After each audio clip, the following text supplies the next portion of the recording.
Why are you the first to arrive and the last to leave, yet you're still falling behind? You've been told that grinding until your eyes blur is the only path to success, but your bank account and your exhausted spirit prove that's a lie. It's a bitter truth. Working harder than everyone else often leaves you with the least to show for it.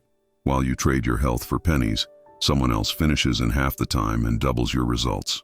They aren't more talented. They've simply discovered a leverage you haven't found yet, a way to stop carrying weights that were never meant for them. Today, that cycle of wasted effort ends. This is more than a story. It's a strategic survival guide to save you from total burnout.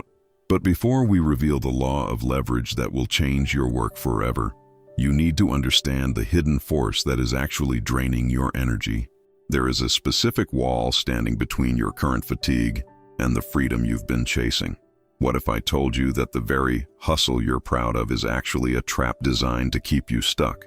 To see how deep this hole goes, we must look at the story of a man who gave everything to his craft, only to realize he was fighting a battle he had already lost. Ever felt like you're running a race on a treadmill, pouring your heart into every single hour of the day while the finish line stays just out of reach?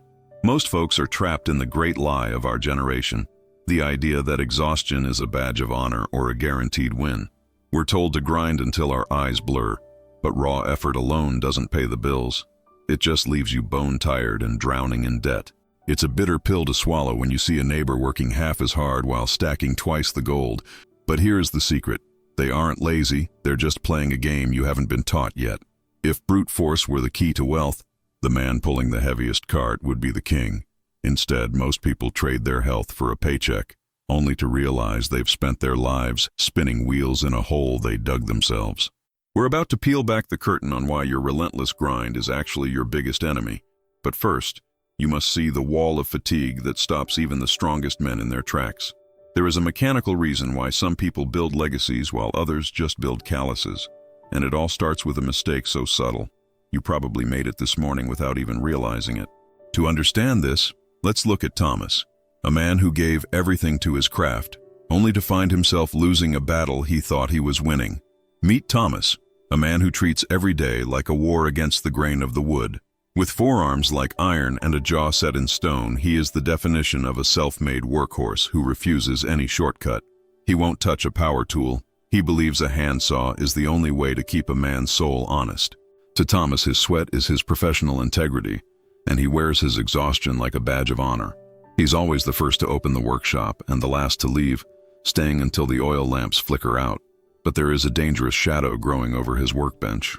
His pride has convinced him that doing things the hard way is a virtue, while in reality, it's just a weight that's slowly crushing his spirit. He laughs at modern systems, calling them gadgets for the weak, while his body screams for a moment of peace. He thinks he's building a legacy, but he's actually just building a cage of calluses and empty pockets. He is working harder than anyone in the village, yet he's barely keeping his head above water. However, Thomas doesn't realize that his honesty is actually a form of blindness. He's about to discover that there's a massive difference between being a hero of sweat and being a master of results. And the secret lies in a workshop just a few feet away that defies everything he believes in. Just across the road sits Richard, a man who has clearly cracked some secret invisible code.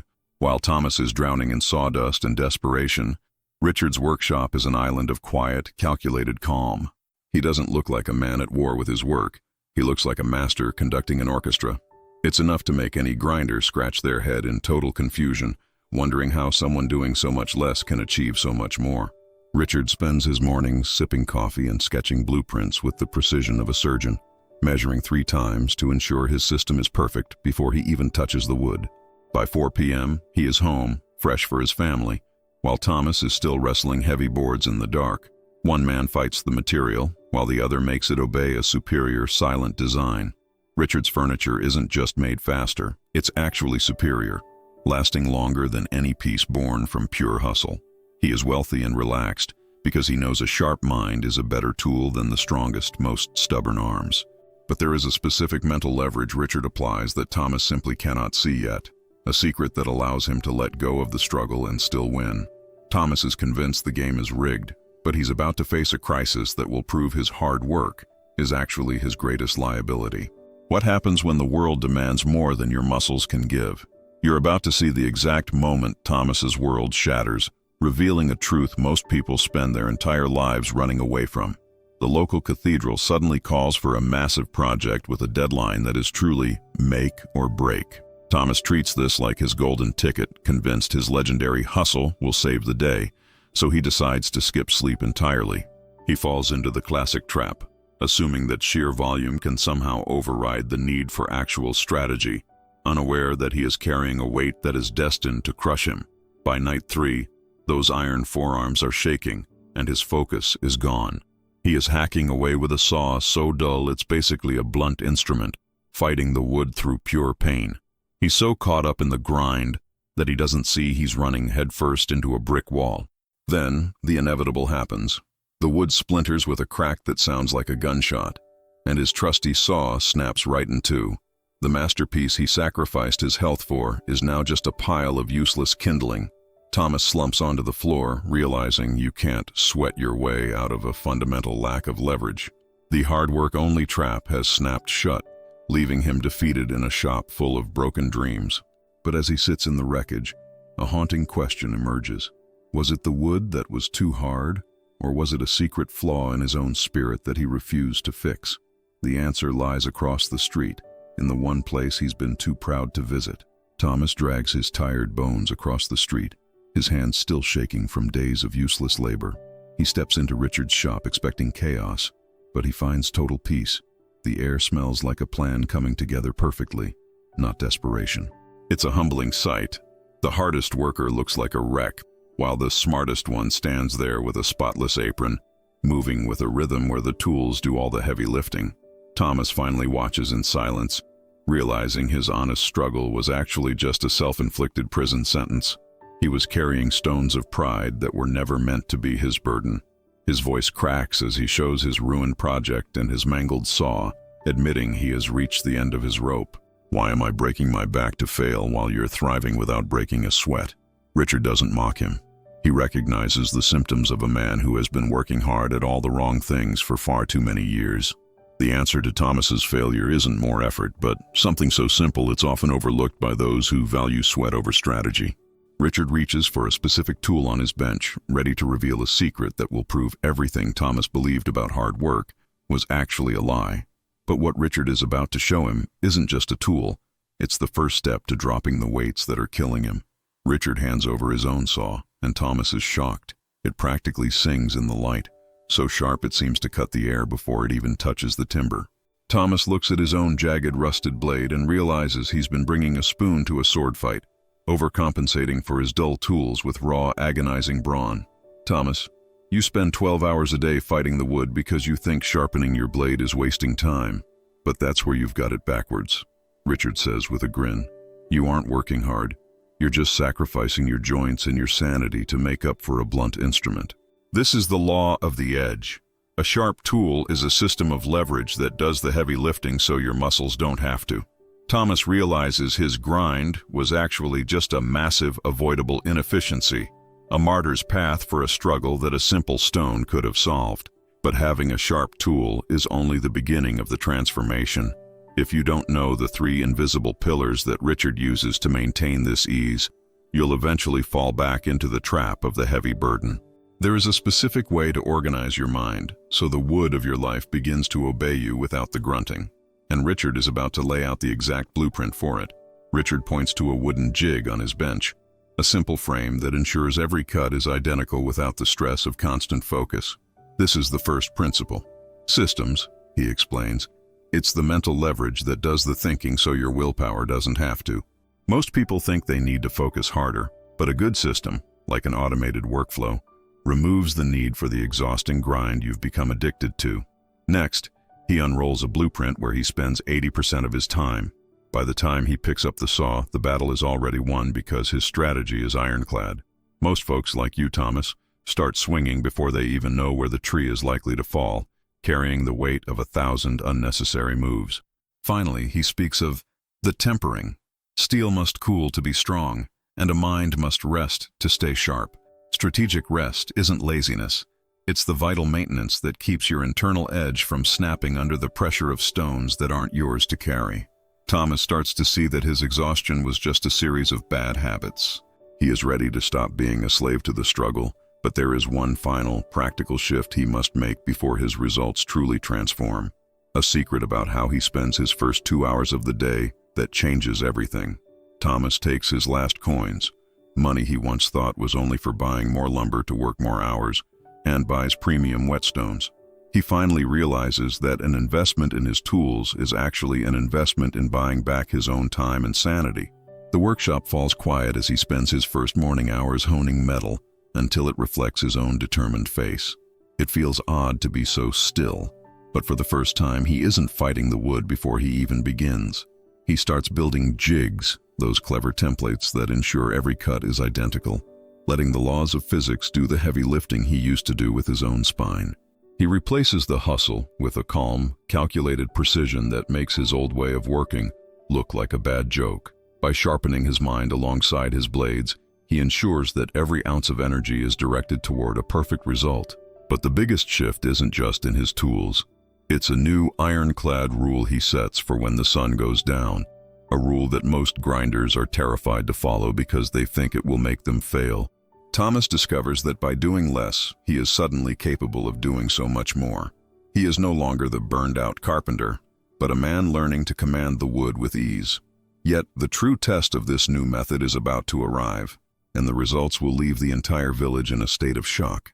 Within just 1 month, the transformation in Thomas's workshop was nothing short of a miracle. His output didn't just crawl up, it shot through the roof by a staggering 40%. The man who used to look like he'd survived a shipwreck was now moving with the grace of a true professional. He stopped trying to be a hero of suffering and started being a master of strategy. And suddenly, the impossible cathedral project felt like a simple puzzle coming together. His waste of expensive material dropped to zero because his new systems kept every single cut in perfect line. He finished weeks ahead of schedule, leaving the town elders stunned by his speed and the unmatched quality of his work. Because his tools were sharp and his mind was clear, he handled twice the work with half the sweat. The neighbors noticed he was earning significantly more, yet they saw him resting on his porch more often, enjoying a life free from the suffocating weight of the hustle. The difference wasn't the hours in his day. It was the leverage he applied to every single one of them. He realized that wealth isn't a byproduct of suffering. It's the result of harmony with smart systems. But while Thomas finally found his freedom, most people are still trapped in that old shop, sweating over a dull blade and wondering why they're still broke. There is one final realization Thomas had, a truth so powerful, it's the only thing standing between you and the legacy you were meant to build. And I'm going to share it with you right now. The world is full of people still out in the forest, hacking away with saws as dull as kitchen spoons. They've been conditioned to think that more effort is the only cure for a life that feels like it's stalling. If you're bone-tired, but the needle hasn't moved an inch, the problem isn't the size of the mountain ahead. It's the state of your gear, your mind, your habits, and the strategy you bring to the fight. Most people are terrified to stop and sharpen their edge because they think they'll fall behind, but they don't realize that 10 minutes of thinking time is worth 10 hours of doing time if it leads to a better system. Leverage is found in the simple stuff, automating a task, delegating a chore, or just planning your week clearly. But there is a specific reason why you haven't been able to let go of that blunt axe yet. A hidden psychological weight that makes you feel guilty for seeking the easy way out. It's time to identify that one dull tool in your daily life, whether it's a chaotic routine or a business plan older than your shoes. I want to help you find that edge, but to do that, you have to be willing to drop the stones that were never yours to carry in the first place. Ask yourself a dangerous question before you close your eyes tonight. Are you truly building a legacy, or are you just making a lot of noise? The top 1% don't have more hours. They just have sharper blades and a blueprint that you are about to see for the very first time. Because the secret to mastering your results isn't in working harder. It's in a method so transformative that it makes the struggle vanish. And I'm ready to hand you that blueprint right now. Thomas finally understood that his life wasn't a struggle against wood, but a struggle against himself, against the stubborn idea that suffering was mandatory. He learned to let go of the heavy stones of the past to build a legacy of ease. But you might still be in the middle of that dark workshop, wondering why your spirit is breaking before your bank account grows. Many of the stories you hear here aren't just stories. They reflect the invisible weight you may be carrying every day, the same weight that snapped Thomas's saw and almost destroyed his life. If you're tired of holding pain, responsibility, and guilt that were never yours, I created a definitive strategic guide to help you find your leverage. It is called The Weight of Stones That Are Not Yours. This ebook is the blueprint for those who want to let go, set boundaries, and finally live with the lightness that Richard and the new Thomas discovered. But simply knowing you need to let go isn't enough. You need the tools to do it without the guilt. That's why, when you grab your copy today, I'm also including 2 vital jigs for your mental workshop. Bonus 1. Learning to Let Go, a step-by-step system to identify which stones are yours and which ones you need to drop immediately before they snap your resolve. Bonus 2. When saying no is an act of self-love, the ultimate guide to sharpening your boundaries, ensuring you never again trade your health for a paycheck of someone else's expectations. Success demands a sharp edge, not just a willing heart. Don't let another sun set on a day of useless, blunt, and exhausting effort. The link to download the ebook and all bonuses is in the description and in the pinned comment below. Stop the grind, start the leverage, master your results today.